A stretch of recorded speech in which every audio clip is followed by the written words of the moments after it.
Okay, we've got some chain and product rule combined questions in this video.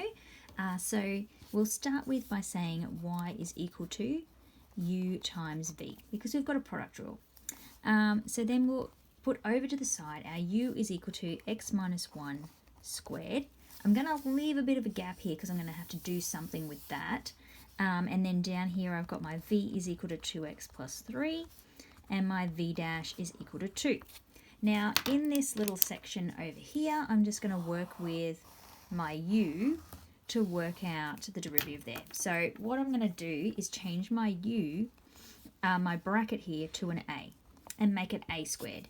So du on dA is going to equal 2a, where a is equal to x minus 1 and dA on dx is equal to 1. So what I'm doing is breaking that down further and just giving that bracket part its own letter and then doing the derivative with that. I can then say that the du on dx, so this is my chain rule part, my du on dx is going to be 2a times 1, which will just be 2 outside of x minus 1, and we're timesing by 1, so that's just 2. So that we can then say is our u dash, ready to then use for our product rule. So we now have our v dash, we've got our v, we've got our u dash, and we've got our u up the top there. So just to make it easy for myself, that's how I broke it down and put that a in to use instead of a u, which you normally would use for a chain rule, but being already a u, yeah, that would get a bit confusing. So that's why I've used a different letter there.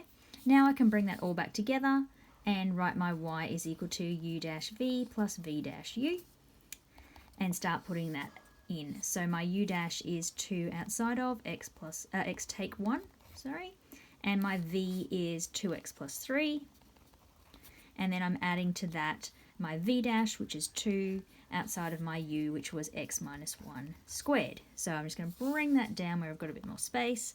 So I've got 2 outside of x take 1 and 2x plus 3 plus 2 outside of, and I'm going to write this x minus 1 squared as x minus 1 times x minus 1.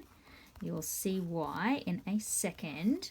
And so then I'm going to look at that that I've got across here, and I notice that I have x minus 1 and x minus 1 in common, and even a 2. So I can bring all of that out the front, and then into the other bracket will be the leftover, so the 2x plus 3 and the plus and the x take 1. So I can then write that as 2 outside of x minus 1, and then here I've got 2x plus x is 3x, and plus 3 take away 1 is plus 2. So I've been able to, what we call, like, take out that common factor that just happens to be a bracket and a number.